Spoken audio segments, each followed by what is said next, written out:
বিহারে ইলেকশন আপনারা দেখেছেন, আপনারা সোশ্যাল মিডিয়ায় দেখেছেন, ইভিএম মেশিন ট্রাক ভর্তি করে গণনা কেন্দ্র থেকে চুরি হচ্ছে।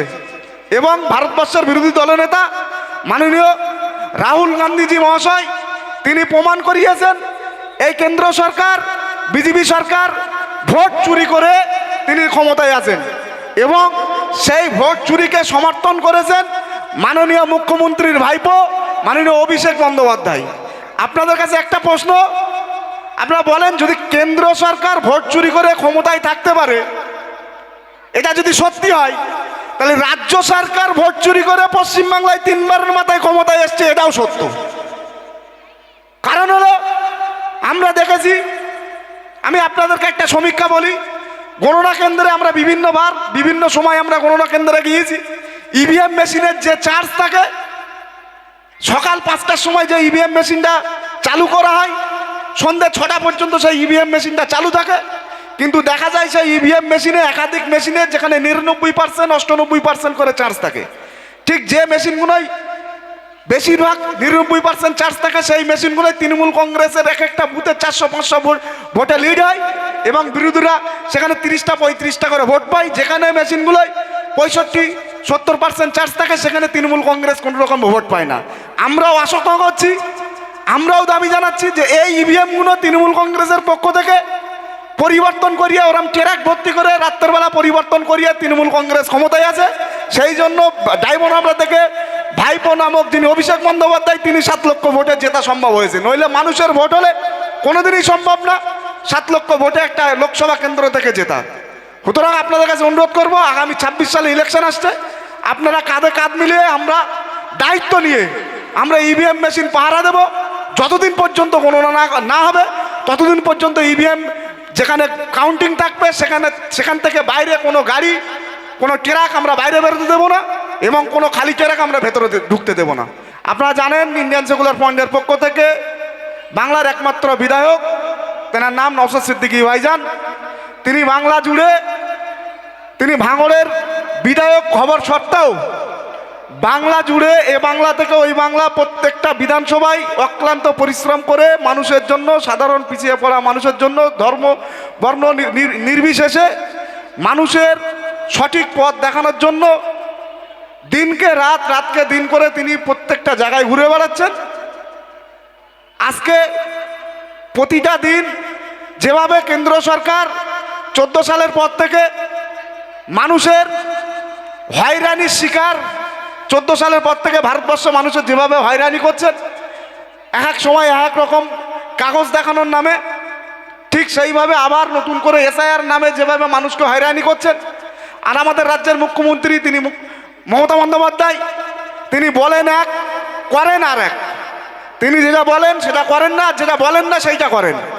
তিনি বলেছিলেন যে এসআইআর আমি হতে দেবো না, অনেক বক্তার বক্তব্য আপনারা শুনেছেন যে এসআইআর হলে আমার বুকের মধ্যে হবে, কিন্তু সেই পশ্চিমবাংলায় এসআইআর হচ্ছে। বিজেপি একদিক দিয়ে হিন্দু সম্প্রদায়ের ভাইদেরকে ভয় দেখাচ্ছে, তৃণমূল কংগ্রেস মুসলিম সম্প্রদায়ের ভাইদেরকে ভয় দেখাচ্ছেন। একমাত্র নওশাদ সিদ্দিকী ভাইজান বাংলা জুড়ে বিভিন্ন জায়গায় ছুটে ছুটে এসআইআর সঠিকভাবে হওয়ার দাবি নিয়ে, আমরাও চাই সঠিকভাবে এসআইআর হোক, যারা অনুপ্রবেশকারী তারা ভারতবর্ষ থেকে বিতাড়িত হোক। আমরা এর আগে দেখেছি আসামে এনআরসিতে 19 লক্ষ নাম বাদ যাওয়ার থেকে সংখ্যাগুরু সম্প্রদায়ের নাম প্রায় 12 লক্ষ থেকে 14 লক্ষ ছিল। সুতরাং কোনো সম্প্রদায়কে আমরা ছোট করছি না, আমরা চাই আমরা যারা ভারতীয় আমরা ভারতবর্ষে কাঁধে কাঁধ মিলিয়ে বাস করব এবং অনুপ্রবেশকারী সে যেভাবেই আসুক না কেন তারা যেন কোনো রকমভাবে আমাদের দেশে বসবাস করতে না পারে, তার ব্যবস্থা সরকার যেন ঠিকঠাকভাবে করে। ভাই আমরা যারা এসেছি তারা কি সবাই আইএসএফ? নিজেকে প্রশ্ন করুন, সবাই কিন্তু আইএসএফ নয়। তাও ভাইজান আসবে তাই আমরা এসেছি, ভুল বললাম? যারা দেখছি রাস্তাঘাটে সবাই দাঁড়িয়ে আছেন, যারা বসে আছেন, সবাই কিন্তু আইএসএফ নয়। কিছু ব্যক্তি আছে যারা ভাইজান আসছে বলে এসছে। কেন বলেন তো? আমি ছোট্ট কথা বলে আমার বক্তব্য শেষ করে দেবো, টাইম শর্ট। কিছু ব্যক্তি এসছে ভাইজান আসছে বলে, ভাইজান আসছে বলে কিছু ব্যক্তি এসছে, তিনি এসছেন। বসিরহাটের যদি এই জায়গাটায় মমতা ব্যানার্জি আসে, কিছু ছেলে আসে, বাচ্চা ছেলে, তারা এখানে স্টেজে আসে না, ওই মাঠের দিকে বসে থাকে, কারণ দিদি আসবে হেলিকপ্টার দেখবো বলে। ভুল বললাম? তারা কিন্তু আইএসএফও না, সিপিএমও না, কংগ্রেস না, তারা বাচ্চা, তারা কিন্তু হেলিকপ্টার দেখতে আসে। আজকে ভাইজান আসবে বলে কিছু ব্যক্তি এসছেন, তারা কিন্তু আইএসএফ হয়নি এখনো। তারা কিন্তু মুখেও বলে না আমি টিএমসি, তারা মুখেও বলে না আমি আইএসএফ, বিজেপি, তারা মুখেও বলে না আমি কংগ্রেস। কিন্তু যে টিএমসি নেতা দেখে তখন বলে আরে আমি তো টিএমসি ভোট দিই, তাই বলে তো নাকি? তারা ভোট দেয় বলে, তারা বলে যে আমি পাকা টিএমসি, নেতা দেখে বলে, নেতা দেখে। ঠিক আজকেও কিছু ব্যক্তি এসছে, তারা ভাইজানকে থেকে এসছে, ভাইজান আসবে বলে। কেন? এই কারণটা আগে বুঝতে হবে।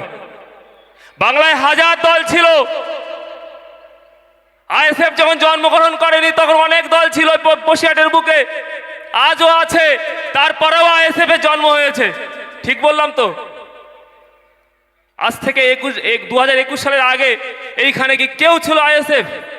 তাতে একটা দলে ছিল, সেই দলটা বাদ দিয়ে আইএসএফ করতে এসছে কেন? এইটাকে আগে আপনাকে প্রথম জানতে হবে।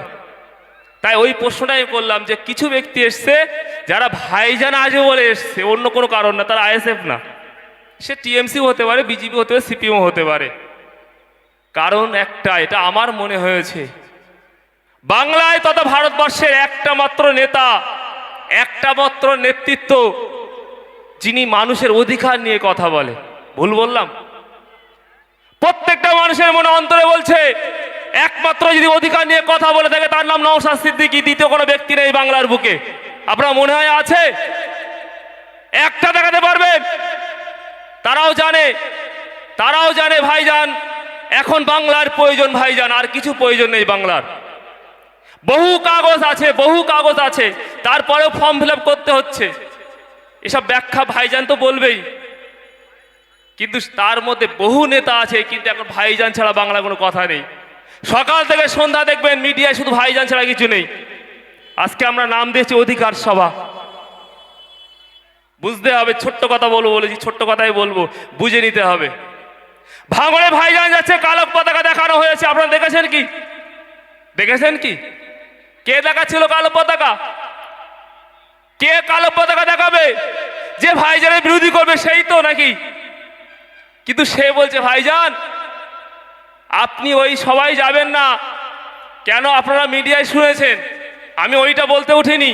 আমি বলছি সে বলবে তো বিরুদ্ধে, আপনি এখানে আসবেন না, আপনি দুর্নীতিগ্রস্ত, আপনি চোর, আপনি এখানে চুরি কথা, আপনি এখানে আসবেন না, আপনি তো চোর, আপনি তো চাল চুরি করেছেন, আপনি তো গরু চুরি করেছেন, আপনি তো কয়লা চুরি করেছেন, আপনি আমার নেতৃত্ব কি দেবেন?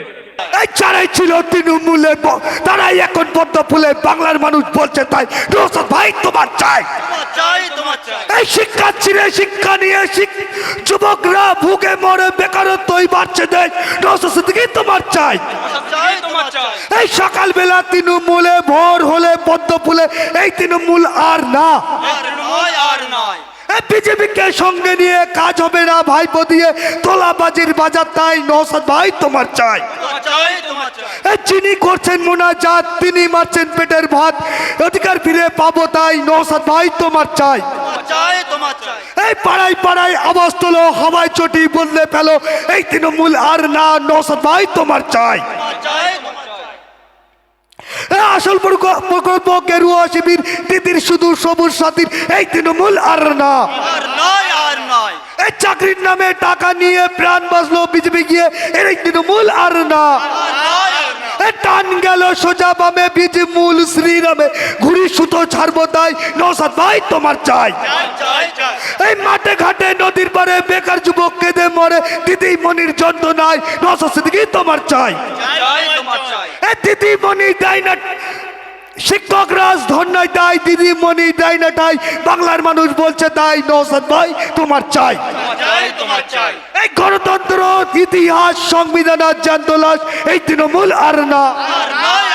এই ভাতার পেনশনে, বেকার ভোগে টেনশনে, এই তৃণমূল আর না। এই লক্ষ কোটি টাকা ঘরে মন্ত্রীদের মাইনে বাড়ে, এই তৃণমূল আর না। এই নওশাদ ভাই তোমার চাই, এই নওশাদ ভাই তোমার চাই, এই নওশাদ ভাই তোমার